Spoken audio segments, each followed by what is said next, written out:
Hi guys, welcome to another episode of Books and Beers. Today I'm gonna do a video that's a bit different from usual. I'm not gonna do a beer because I'm gonna do a vlog going to the beer garden for the next video. I'm gonna do a little series of retirement accounts and which ones I use. I'm sure a lot of people my age don't know that they exist and the benefits they have, so I think it's important to get it out there. Today for this video I'm going to talk about the Roth IRA. I'm going to talk about the basics. You can always look at the tax code, but it's very complex. I wouldn't recommend it. Then I'm going to do a comparison to see how important it is for you to start early because of compounding effect. So let's get on with the video.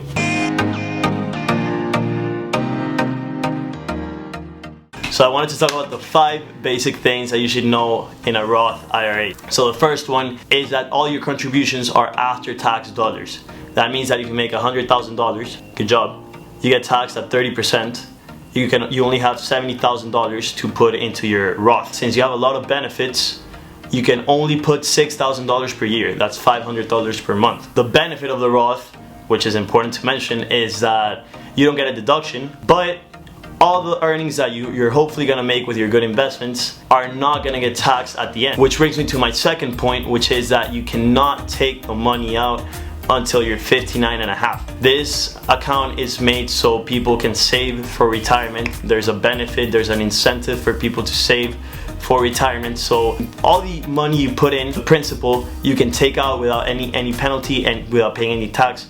But the earnings that you make with your good investments, if you take them out, you have to pay all the tax that you owe plus a penalty, which is definitely a killer. I would not recommend. So if you put money, make sure you're not gonna need it in the near term and have the mindset that it's money that you're gonna save for when you're 59 and a half so you can live a good life of retirement. A third basic point that you should know is that in a Roth you can invest in whatever you want. You can pick any stock you want. If you want to do penny stocks, you can do penny stocks. I definitely wouldn't recommend that. But it's not like other retirement accounts, which I'll talk about in another video. You can pick whatever you want. It's like having a Robinhood account and buying stocks. Now the fourth point, which obviously I've touched on before, is that whatever earnings you have, if you take them out, you're gonna get a penalty. Now there's obviously exceptions. If let's say you want to put a down payment on a house, you want to pay for your kids' education, and even for some emergencies, because emergencies do come up, you're not gonna have to pay the penalty, but you are gonna have to pay the tax. It all depends on the IRS. But I still recommend whatever money you put in, don't count on it. Don't count on you being able to take it out. That's the catch at the end. You're gonna have to wait a long time to reap the fruits of your investments. And then my last point, I don't know how many people my age this applies to, but if you're a big baller and you make $137,000, the amount of money that you can put into the Roth starts to phase out. And if you make $143,000, you cannot contribute to your Roth. But I'm sure you'll be fine. I'm sure you'll have a nice, decent retirement. If you make $143,000, this video does not apply to you. Oh no! So now let's talk numbers. So if you're an intelligent investor, let's say you invest in an S&P fund that historically has made around 7 to 8%, but let's put 7% just to be conservative in the long term. Again, this is all long term. This is not thinking go all in Dogecoin, go all in on Coin to make 1,000,000% in one day. No, this is thinking long term. Let's compare to see what happens if you put in your money at 22, which is where I am now, if you start out early, or if you put it off and start at 32.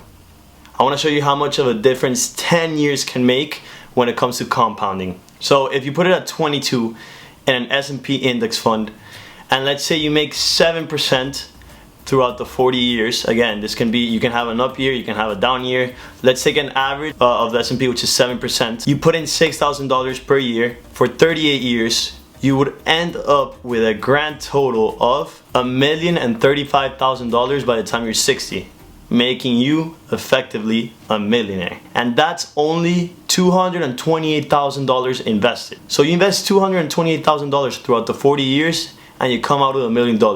Great deal. And the best part is that you don't have to pay around $160,000 in capital gains tax, which is always great. That's more money in your pocket. However, if you start out when you're 32, your money only has 28 years to compound. So if you put in $6,000 per year when you're 32 in an S&P 500 index making 7%, you would only end up with $484,000. That's less than half for having taken more than 10 years to start. So keep this in mind. Try to start early. I opened mine actually last year in Fidelity. It's super easy to create. You just have to go to Fidelity. You create an account. You put your social security. You say what type of account you want to create. And Fidelity does everything for you. They put the limit for you. They send you your tax documents. Super easy to create. Go create it and start putting money in your Roth today. I definitely recommend it. And yeah, if you want to become a millionaire, that's the way to go. So there it is, a little recap of what the Roth IRA is. If you guys want to find out about more investment tools or retirement accounts, I think I'm gonna keep making these videos. In 2 weeks, I'm gonna have a vlog. All the beer gardens are opening up around Boston, so I think I'm gonna do a vlog visiting some of them, so you guys can come with me. So if you like this video, please give it a thumbs up, subscribe, and stay tuned for more videos. Peace.